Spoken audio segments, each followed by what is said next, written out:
Hello everybody, Pilgrim here. It's August the 4th, I think, and I'm out driving again, and I thought I'd just record some more bullshit and me just talking all sorts of nonsense. And today I want to talk again about microtransactions, and again it's one of the three, or maybe there were more than three, publishers in the axis of evil that I mentioned at some other point earlier, probably, or maybe I just dreamt it. In any case, it's Activision, and this time round they're going for they're redoing one of their old favorites, releasing a game without microtransactions, waiting until all the reviews are in and everyone knows what they think they need to know about the game, and then sneaking in microtransactions 2 months later. They did it before with the Call of Duty, the Call of Duty from, I think it was last year, when they got a whole load of nice reviews. Well, they waited a little bit and then snuck in a microtransaction store. This time round, they're doing the exact same fucking thing with Crash Team Racing. They released the game, and in fact, some folks like Jim Sterling said, look, this whole setup with the characters and the vehicles and everything, it looks like it's set up towards microtransactions. And then sure enough, 2 months later, they introduce a fucking microtransaction store. Now, this is fucking disappointing in many ways, obviously. I say disappointing, it's a weird word to use, disappointing, when it comes to Activision, because if you remember, they're the motherfuckers who tried to patent the whole feedback system where a game would sense if you're doing, you know, how well you're doing, and then offer you microtransactions when you're at your peak frustration level, and also would deliberately pitch you against players who have bought things you haven't. And if you do buy things from their microtransaction store, they would pitch you against players who haven't to give you an advantage. This is the system that they patented. So these are the arseholes and the arseholes who've done the same thing before. So disappointed is certainly the wrong word to use with respect to them. All they've done is they've just continued to be the assholes they were always, and just doing more fucking money-grubbing bullshit like they always do. Anyway, what's disappointing is the reaction to this. It's 2019 and we've still got people saying bullshit like, well, if it's just a microtransaction store, just ignore it if you don't want to buy microtransactions. As if it's no big deal. I mean, let alone the fact that they snuck it in after all the reviews are in. Ignore that. There are still people saying, oh, microtransactions aren't that bad. And this is with the ongoing fucking legal investigations across Europe. In the UK, in Belgium, in the fucking States, that senator who's all hip with the kids going on about microtransactions. In this, oh, the fucking wipers are squeaking. Anyway, in all of this fucking environment, and why did it do one last wipe? Anyway, in this environment, you've still got people who are saying things like, oh, well, it was just microtransactions and they bother you, just don't fucking buy them, it doesn't affect gameplay. And that is just such, it's ahistorical, because it's ignoring the history of the issue. It illustrates a complete lack of understanding of the industry at large and the direction it's taking, and the way in which it's becoming more and more of a corporate business and less of a creative industry. And it's just so thoughtless. And it also spares no thought to the underlying principles that are being investigated in all of these loot box and loot crate business. And about kids buying shit.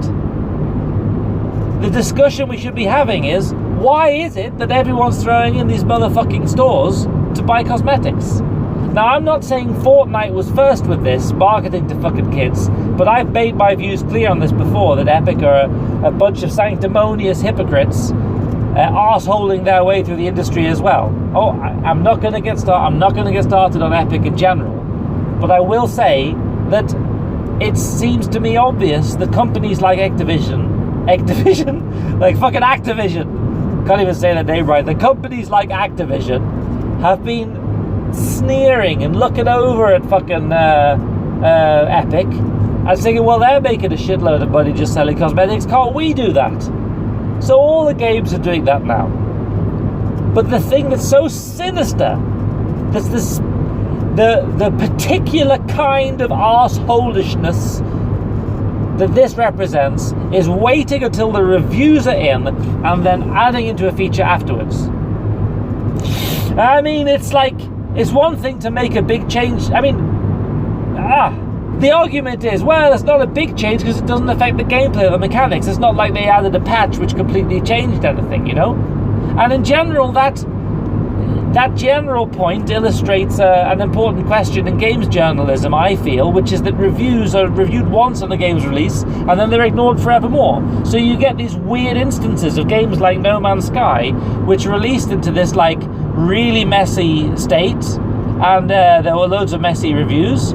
Although since then, of course, No Man's Sky has seen an amazing barrage of wonderful patches, and the game today is completely differently. And in fact, someone reviewing that game today, without knowledge of the past history of the game, would give it a really good score. Now, I'm not trying to say you should close your eyes and ignore the fact that whatever bullshit's occurred in the past, but I do think that the system we have of just reviewing a game once on release and then never looking at it again from a reviewer's perspective is not very good for games. You need to continually maintain some sort of focus on it, or at least if there's a significant change to a game, or there have been significant changes to a game, at some point you should at least look at it and update the score. I mean, imagine with MMOs. You know, it's weird, you get an MMO come out and then there's this one score, like World of Warcraft, with this like one score. That's what the game is. And then, okay, an expansion pack comes along and that gets a review. But what is it that you're reviewing then? Is it just the expansion pack? How can you review an expansion pack in absence of all the rest of the game? I mean, it's not in isolation, obviously. It needs to synthesize with the whole. Anyway, I'm just saying the overall system of reviewing things one time when they release is not that good. And this bullshit with Activision developing this fucking business model to avoid all the negative press, the righteous negative press about this bullshit issue, by fucking releasing a game and then waiting until they throw in the loot boxes and the loot crates and the microtransactions and all that fucking arse bullshit motherfucking nonsense, is just shit. I can't even remember how I started that sentence, but that it just shines a fucking spotlight, like a searchlight. It's shining like a prisoner of war camp spotlight on the issues and of reviewing a game once on release and never looking at it again.